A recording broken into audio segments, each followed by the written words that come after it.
Welcome to Circle Time, the Early Years podcast. I'm Glenn Denny. My guest this week has recently published her PhD entitled Girls' Toys and Boys' Toys, Learning Through Play, which explored primary school children's lived experiences of toys and gender. Now, she's a passionate play worker as well as a lecturer in childhood practice. Welcome to the podcast, Dr. Sarah Goldsmith. Thank you very much for having me, Glenn. It's great to be here. It's fantastic to have you here.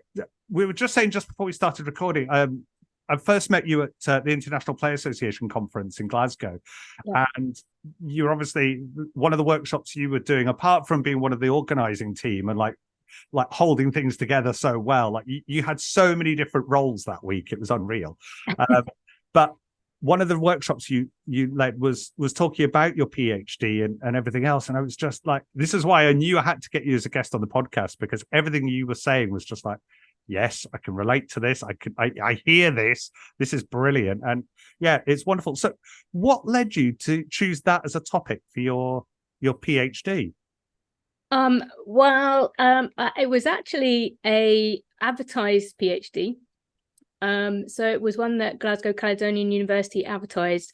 And I was doing my master's in childhood and youth studies at the time. And I thought, this sounds interesting. It's something that I would like to have a look at, something I've not really thought a lot about within my role. And I thought it would be really interesting to do. So I applied and was fortunate enough to get the PhD. So I moved up to Glasgow in 2015. And that's my beginning of my PhD journey.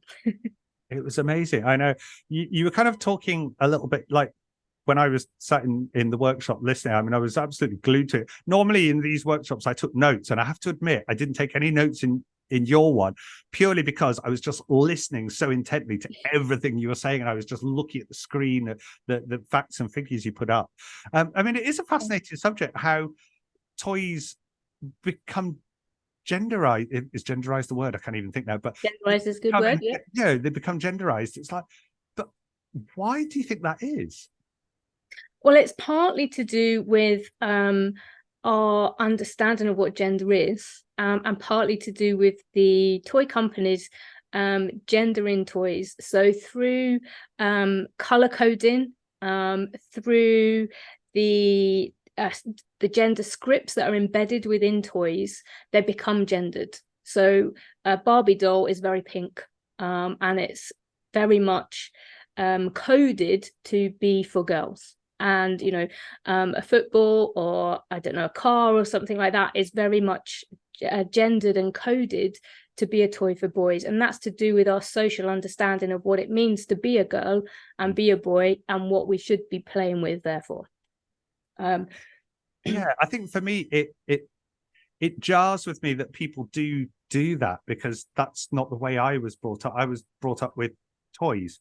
So, yeah, I'm a boy, my pronouns are he, him, but I, as a child growing up, I had a doll's house, I had a tea set, I did have dolls, but I also had Action Man, and I had cars, and I had Lego, and it's interesting that some parents don't view it that way with toys, but then other families do, and it's interesting that way. Yeah, and I think it's also to do with the time that you were brought up. So in the kind of the 70s, 80s weren't as gendered. The toys weren't as gendered, but kind of from the 90s, the 2000s, they become a lot more gendered. And Elizabeth Sweet's done research looking at advertisements of gendered toys and has found that they are much more gendered than they were 50 years ago. We have many more toys as well. So the market is crowded with toys. So a way to get in there is to gender the toys, and then it makes it so that people have to buy boys' toys, people have to buy girls' toys. So it means they sell more. So it's also a selling product, selling means as well. So there's different reasons as to why we've got that. And it is a crowded market. People want to sell their toys, and that's one way of doing it, is making them gendered. But it also links into kind of our as society and what we understand girls and boys to play with. which has become in some families more specific about what we should be doing. It is changing. We are kind of coming the other side of it. But there was a period that things were very gendered kind of in the 90s and 2000s. I can completely relate to that. So I started my practice in the late 90s, once I qualified. And again, for me, I've always just seen toys as toys, but there were certain families within my very first setting that I worked in. Bearing in mind, this was quite a strict community. Like, girls were girls and boys were boys, and it was very like that were the genders. That was it. Never the twain shall meet, etc. But it was interesting that we had some boys that wanted to play with dolls and wanted to put on the big froofy dressing up clothes and the clip-clop shoes and all that. And it's like, well, yeah, go ahead. This is not them experimenting with their gender. This is them just playing with something because it makes a nice sound or it feels nice or whatever it might be. Yeah. But there was particular children, it was like, well, if we knew that they were getting picked up by dad, it was like, this had to be off them quick. And it's like, oh my goodness, what a way to, enforce stereotypes almost. Yes, yeah. And that still happens. We still have parents coming in to pick up and we'll get really cross if the son's wearing a dress. And it usually is the son wearing a dress that's an issue. And, I think that comes along with fears around sexuality and also about being a man's man. So, we tend to see boys, if they're being action heroes and playing army and all that kind of stuff, that means that they're a really good, strong man and doing what they need to do. But if they're wearing a dress, then their masculinity is threatened. And some people don't like that and they're worried about what that may happen. And as you said, it doesn't really matter. They're children, they're playing. And even if it does, if it does mean that a child turns out to be gay, it's not because they're wearing a dress. There's other things that are factoring in that. And it's about their choice. They should be able to play the way they want to. And we shouldn't judge them on that because it is part of play. And that's really important. And we're thinking about children's play needs and play preferences. And that we're helping and supporting them to play in the way they want to. And that might be that might not go along with what our ideals are of play or of gender, but it's about them playing the way they want to.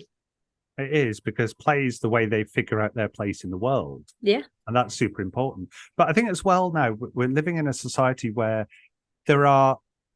gender is no longer just black and white. It's no longer male and female. We've got, we've got non-binary and we've got gender neutral and gender fluid. And it kind of all blends in that.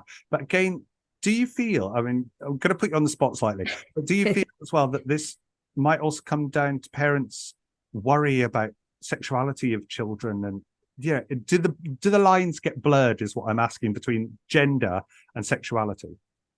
Yeah, I think they do. And that's a difficult, because they are interconnected, and gender is intersectional. It's all mixed up in sexuality, in religion, in culture. So there's lots of other things that are impacting on how we understand and what we believe and expect of children's gendered performances and beings.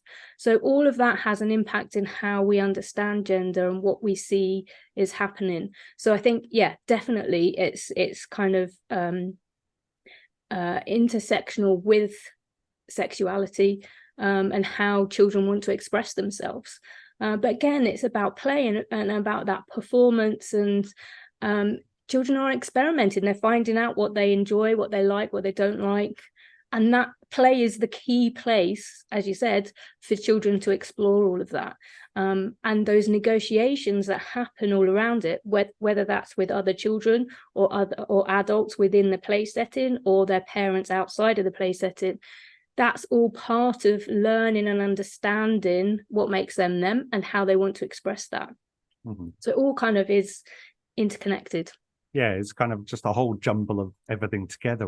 Isn't it? And that's what makes children's gendered negotiations in play tricky sometimes, because it's very contextual. So some children might it might be really easy to conform or police gendered boundaries during play because they're happy to do that. But some children will challenge those gender boundaries and cross them. And in some contexts that can be really easy. So if your play setting is really open and is happy for you to play whatever you like, then that'll be really easy for children to cross those boundaries if they choose to. But in other contexts, if there's other adults or other children who are policing those gender borders, those gender boundaries, then it makes it a lot harder. So it's the context that that's happening in makes it easy or hard for children to try and negotiate and challenge those gender boundaries that may be created by gender toys. Definitely. Now, for your study as well, you used primary school children. Was there a reason behind using that rather than, say, secondary school children, or more difficult, I suppose, would be early years? Yeah, good question. And it's partly because of my background. I am a play worker, and I wanted to use a play work approach to my thesis and my PhD, but also children in that kind of middle age group, that 4 to kind of 10, 12 age group, are quite often missing from research. So there's been loads of research done with early years children around toys and gender, but not so much with that middle age group. There's a bit more with older children and teenagers. It's slightly different because they're coming into puberty. There's lots of other things that are influencing that, and they don't play with toys so much. So the reason for looking at that middle age group was to see if what was happening in the early years, previous research, was continued through that middle age group. But also I wanted to speak to the children and find out what their reasoning was as to why they preferred different toys. So lots of research that's been done previously was about toy preferences for children in early years, but that's because they have limited discussions and articulating their feelings. They didn't really ask them about how they felt about that. So there's limitations in what you can find from those research. So asking children about their toy preferences, but then asking them why, gave me that rich data to kind of find out a bit more about why they were playing with the toys that they picked, or why they enjoyed them. So that kind of gave me some more information to then see how children negotiated gender when they were playing. So, I mean, I suppose the question is, how did you do? I mean, there's, like we were saying earlier, that there is thousands of toys out there. How did you go to narrow that down to kind of get the children to decide what, obviously, because I mean, they might have a limited view of some toys, or it was, how did that information get put across to the children for them to pick and to kind of discuss? Yeah, good question. So it was interesting. So there's been some previous research looking at specifically at certain toys to see how children categorize toys. And that was done with kind of up to 5-year-olds. And that was by Blakemore and Centers, and they looked at they categorized specific toys into strongly masculine, moderately masculine, gender neutral, moderately feminine, and strongly feminine. And they picked toys by asking adults which toys they thought were masculine and feminine. So I used that research, but it was quite a few years ago. So a lot of the toys, and it was in America. So some of the toys children wouldn't have recognized now, because the types of toys that children play with change. And some of them were American, so they weren't necessarily what we would see here in the UK. So the other thing I did, I spoke to the children. Part of my research before deciding what I was going to do was to speak to children, to ask them what they wanted me to ask them and find out. And one of the girls came up with a toy fact file. So she said, oh, we should make up a fact file, which they've been doing at school, not about toys, but about something, I think it was pets or something, that said what their favorite toy was, why they liked it, and they drew a picture of it. So we kind of made up a toy fact file, similar kind of things about what toys they like, what toy was their favorite toy, why they liked it, and they drew a picture of it. And so I took that to primary schools, and I think I spoke to about 150 children. They filled this in, and that gave me some other toys that they enjoyed playing with. So then I categorized them using the same way that they did in the research. And that gave me a range of toys across those 5 categories. And then I did a card sorting activity where I had pictures of the toys, and I did individual interviews with children, and asked them, I said to them, which you may like to play with all of these toys, but which would you most like to play with and why? And so they categorize the toys, and they kind of put them in 3 categories. They said toys I liked to play with, kind of liked, and didn't like. And then from that, I was able to discuss with them why they put them in those categories. So that's kind of how it came about. Yeah. So the categories, so like so for the ones, say, for example, that they didn't like, what were some of the reasons that were given? So a lot of them, and I didn't ask them anything about gender, so it was all about the toys, and I wanted to see if the gender came out, and it did. So for quite a lot of the when I analyzed them, the boys really didn't like anything in the strongly feminine or moderately feminine, which you would expect.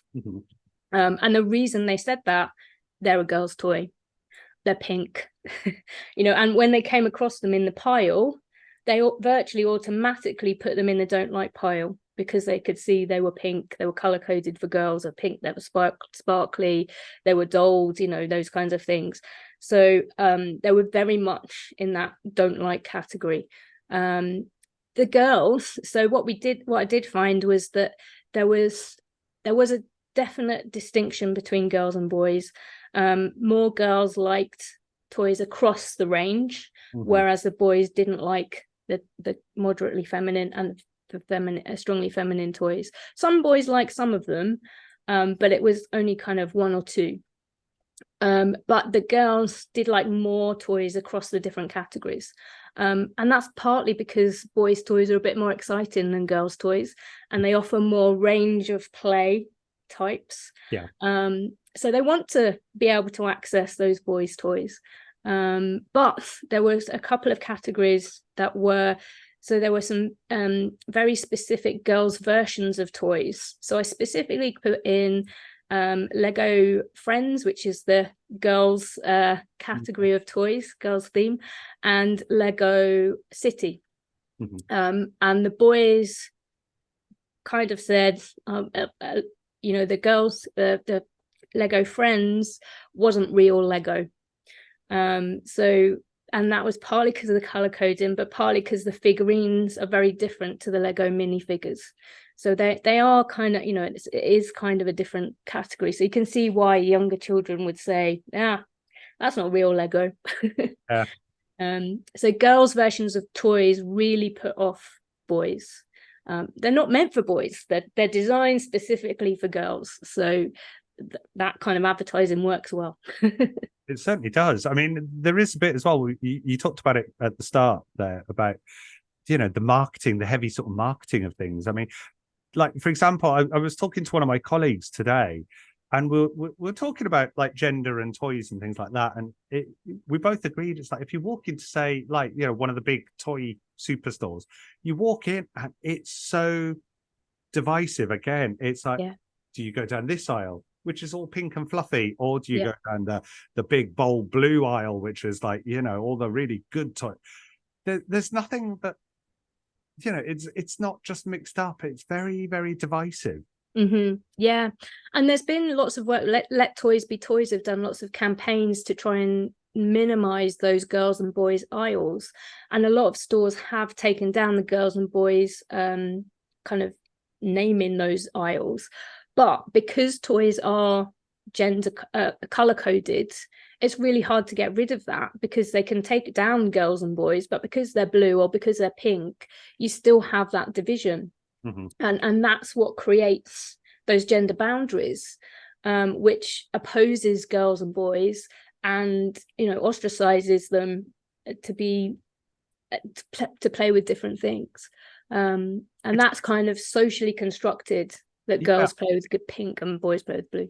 I was going to say, it's almost a bit like Pavlov and his dogs, isn't it? Yes. You are like programmed to go like, oh, it's pink, I must go this way. I mean, I remember way back in one of my settings, I mean, talking about the color thing, and one of my boys in the room went, boys can't wear pink, that's a girl's color. And I'm like, really? Why can't they wear pink? Because it's for girls.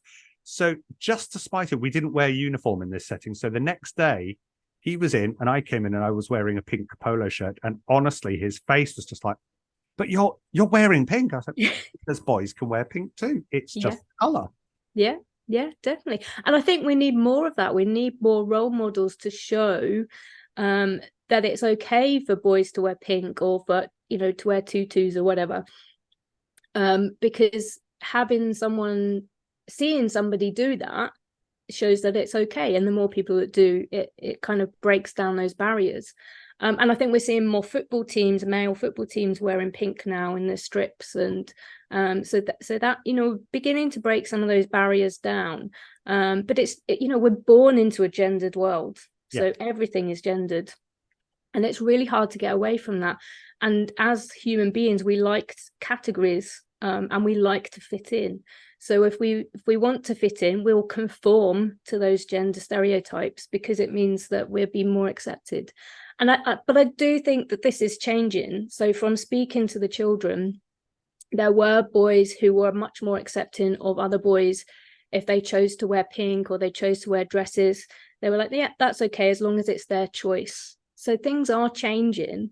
And we need to keep that momentum going, because it's not just girls that are limited by gender stereotypes, it's boys as well. So we need to make sure that we're breaking down the stereotypes for girls and boys. It's funny that I was literally just going to say to you about, because it is limiting them, because what they are expected to play with rather than what they actually want to play with. Yes, there is that limit being put on them. Yeah. And so some of the girls were talking to me about sports, actually. So they, because I think there was a football and stuff like that in the toys, and they said that they really enjoyed playing football and liked to do it, but they couldn't do it because the boys would stop them from playing, because they said they weren't any good. And actually, it's a self-fulfilling prophecy, because girls aren't taught how to play football, or don't get the time to play football. So their skill is not as good. So the boys don't want them to play because they slow the game, get down, or, they don't know the rules. So if we were teaching girls as well how to play, then they'd be more likely to be able to play better. And obviously there are some girls who do like playing and will go, but they have to go above and beyond boys in skill level to be able to play properly. Can I just point out the Lionesses? Excuse me, they're better. They're better than Go the Lionesses. Absolutely. Honestly, I hate football normally.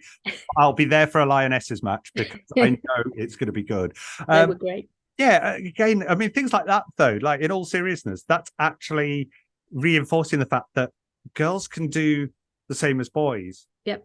And boys can do exactly the same as girls. So, it's having the opportunity, and having the time and the space and the permission to do that.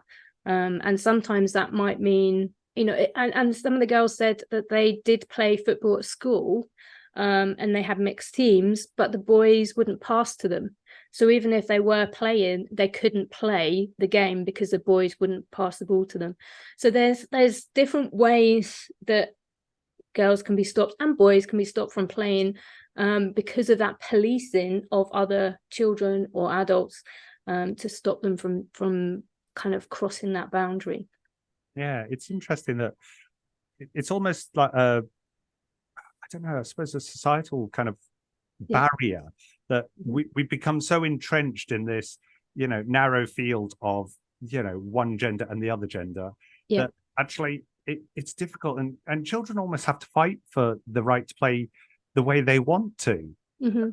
That's not really, that kind of goes against UN Charter for the Rights of the Child as well. It's like children have a right to play. It doesn't say boys have a right to play with this and girls have a right to play with that. It's children have a right to play. Yeah. That's embedded in what we do. Yeah. And so as practitioners, we need to be advocating for that and supporting all children to be able to play the way they want to. So that might be about breaking down those barriers and supporting girls to play football, which might mean having a girls' football team or a girls' football time so that they can learn the skills to be good enough, to upskill themselves to be able to play with the boys, or getting the boys involved to help them to play better. But also, boys being able to wear those princess dresses if they want to, or do some crochet or whatever it is. It's giving opportunities for everyone to play, but we also still need to be aware of the barriers that might still prevent children from doing that. So that might be about what the resources that we use in the setting. It might be how we set those resources out, so that we're not perpetuating those gender stereotypes and preventing children from playing in the way they want to. I mean, I know in my own setting, so my setting is slightly different from a traditional nursery. I'm an outdoor nursery, so we are outside 90% of the day. And actually, we're all just together. So we all go and play, we all climb trees, we all dig in the digging area. Like, literally, my children go home covered in mud. Great, perfect day. They go home clean. I'm worried what happened. But it's that bit where it's unintentionally ungendered. It's like we don't set out to be specifically, we don't genderize anything. It's just, this is what we do. I think for us, it's just a normal part of our routine that, yes, we have dolls and we have certain, we have tea stuff in the home corner inside, but actually it's just there. It's for everybody. It's not, I don't do the colors, if you like. It's like, I'm not going to have everything pink. I'm not going to have everything blue. But it's just, for me, it's unintentional, I think. Yeah, and also if you're outside, there's less gender cues out there. So, you're using natural resources, you're using loose parts. So those things aren't gendered. So they're not going to create those gender boundaries. So you're starting from a space that is less gendered anyway. And as you say, if you have got resources and toys, then try and make them more gender neutral. And if you've got kind of your home corner and stuff like that, maybe changing what it's called, so that you're just, I don't know, cooking space or whatever, so that everybody can do that. Because if people kind of had that expectation that women will be in the kitchen and they will be at home, so there's that unconscious bias around gender that kind of comes out in some of the things that we might unintentionally do, that create gender boundaries. So it's kind of thinking a bit more deeply about our spaces and what we're doing with those spaces and how we're kind of setting them up, and whether that plays into those gender stereotypes without us realizing them. I think there is a bit that you're right. There is, for some. I've worked with practitioners in the past. I'm not going to say my current team because we're all working together with the same aim that we play. But I've worked with practitioners in the past where it's like, well, I'm just going to go take the girls off and we're going to do something nice over here. If you want to go and take the boys. And I think, again, it's down to that stereotype of men in childcare. It's like, well, you can do all the rough and tumble stuff and we'll do all the pretty stuff over here. And it's like, it's not going to work. I'm going to go and do this stuff. You go and do the rough and tumble. I think it's kind of not fighting amongst ourselves, but standing up for ourselves or standing up for the rights of our children to say, well, just because I'm male within this sector doesn't mean I have to do all the rough and tumble stuff. Maybe I do the baking, Yeah, definitely. And I think, again, that's that role playing and that we're showing children that men and women can do everything.